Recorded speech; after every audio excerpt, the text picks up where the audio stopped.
देश में राजस्थान ही एकमात्र ऐसा राज्य है जहां अफसरों की चर्चा राजनेताओं से ज्यादा होती है। ऐसा नहीं है कि यह किसी एक दल के सत्ता में आने के बाद होता हो, यह ऐसी परिपाटी है जो दशकों से चली आ रही है। ऐसा क्यों कहा जाता है, आइए आपको बताते हैं। क्या राजस्थान की ब्यूरोक्रेसी राजनेताओं से एक कदम आगे निकल चुकी है? सत्ता के समीकरण साधते साधते अफसर और राजनेताओं के बीच अब फर्क बेहद मुश्किल नजर आने लगा है। राजस्थान में ऐसे अफसरों की संख्या काफी बड़ी है जिन्होंने किसी राजनीतिक दल को ज्वाइन कर लिया। बीते 2 दिन से राजस्थान की अफसरशाही एक बार फिर चर्चाओं में है। इसकी वजह है कैबिनेट मंत्री किरोड़ी लाल मीणा। उनका एक ताजा बयान है जिसमें उन्होंने कहा है कि कुछ अधिकारी उनके और सीएम के बीच गलतफहमी और दिक्कत पैदा करने का काम कर रहे हैं। इसके साथ ही उन्होंने यह सवाल किया था कि आखिर सीएम उनसे क्यों नहीं मिलना चाहते। किरोड़ी ने कहा कि हमारे रिश्ते में कोई खटास नहीं है, लेकिन ये अधिकारी कौन है जो गलतफहमी और समस्याएं पैदा कर रहे हैं। उन्होंने मुख्यमंत्री से अपील की कि वह जानने की कोशिश करें कि कौन अधिकारी उनके और सीएम के बीच झगड़ा उत्पन्न करने की कोशिश कर रहे हैं। राजस्थान की राजनीति में यह इकलौता ऐसा बयान नहीं है जिसमें राजनेता खुद को अफसरशाही से पीड़ित बता रहे हों, और न ही सिर्फ ये बीजेपी की बात है। राजस्थान में यह सत्ता की परिपाटी रही है जिसमें सभी दल समान रूप से शामिल है। पिछली गहलोत सरकार में भी ऐसे कई विवाद सामने आए थे जिसमें कांग्रेस के मंत्रियों ने अफसरशाही से गहरी नाराजगी जताई थी और यह आरोप भी लगाए थे कि अफसर उनके काम नहीं होने देते।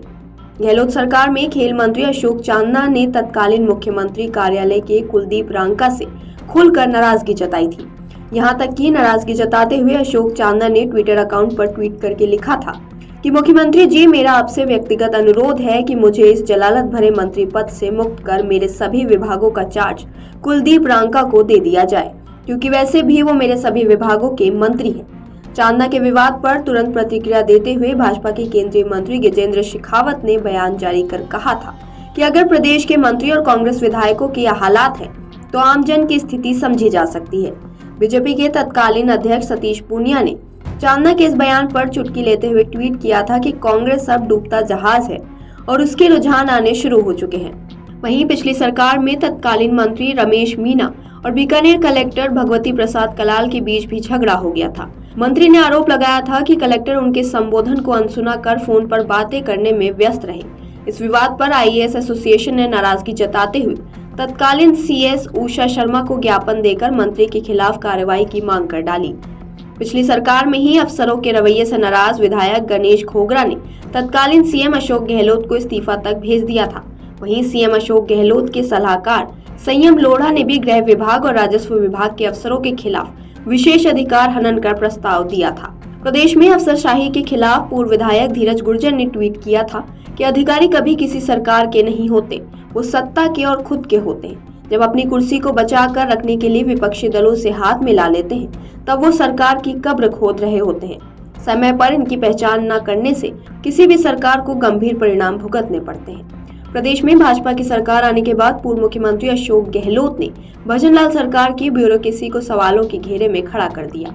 उन्होंने आरोप लगाया कि मुख्यमंत्री भजनलाल शर्मा के पास कोई पावर नहीं है और न ही किसी मंत्री के पास है। मंत्री तो अपना विशिष्ट सहायक भी अपनी मनमर्जी से नहीं लगा पा रहे हैं। साथ ही कोई विशिष्ट सहायक किसी मंत्री के यहाँ लग रहा है तो उसका बार बार तबादला हो रहा है। पूर्व सीएम अशोक गहलोत ने तो यहाँ तक कहा कि मुख्य सचिव सुधांशु पंत ही डिफेक्टो सीएम है और उनकी ही चल रही है। कांग्रेस अब विपक्ष में है और अफसरों को लेकर उनके बयान भी बीजेपी की तरह ही तंज कसने वाले हैं। वहीं बीजेपी का हाल वैसा ही है जैसा सत्ता में रहते हुए कांग्रेस का था। पूर्व कैबिनेट मंत्री प्रताप सिंह खाचरियावास ने पिछले दिनों वित्त विभाग के अतिरिक्त मुख्य सचिव अखिल अरोड़ा को लेकर बड़ा बयान दिया था, जिसमें उन्होंने कहा कि जिस अखिल अरोड़ा पर किरोड़ी लाल मीणा ने बहुत बड़े बड़े आरोप लगाए थे, उसे सरकार ने खजाने की चाबी कैसे सौंप रखी है। पिछली सरकार में अभियोजन स्वीकृति के पेंडिंग मामलों को लेकर बीजेपी ने विपक्ष में रहते हुए विधानसभा में काफी हंगामा किया था, लेकिन अब पाला बदल चुका है। बीजेपी सत्ता में है और कांग्रेस विपक्ष में है। अब कांग्रेस पेंडिंग अभियोजन स्वीकृतियों को लेकर सरकार को घेर रही है। जिन मामलों को विपक्ष में रहते बीजेपी ने उठाया था, उन्हीं मामलों में बीजेपी सरकार जिम्मेदार अफसरों के खिलाफ एसीबी को जांच की अनुमति नहीं दे रही है। इसमें डीओआईटी का भ्रष्टाचार सबसे बड़ा मुद्दा बनाया गया था, लेकिन विभाग के तत्कालीन चेयरमैन अखिल अरोड़ा पर कार्रवाई तो दूर की बात, सरकार ने उन्हें वित्त विभाग जैसी अहम जिम्मेदारी तक से नहीं हटाया। 31 मई 2024 तक एसीबी को कुल 10,128 परिवाद प्राप्त हुए। इनमें से 254 परिवादों में अनुसंधान के लिए अनुमति के लिए विभाग अध्यक्षों को भेजे गए।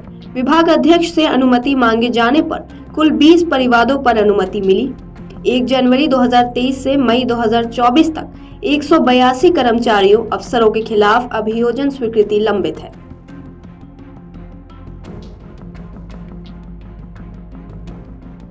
अगर आप ये वीडियो YouTube पर देख रहे हैं तो हमारे चैनल को सब्सक्राइब करें और बेल आइकन को दबाना ना भूलें। अगर आप Facebook पर ये वीडियो देख रहे हैं तो हमारे पेज को लाइक करें।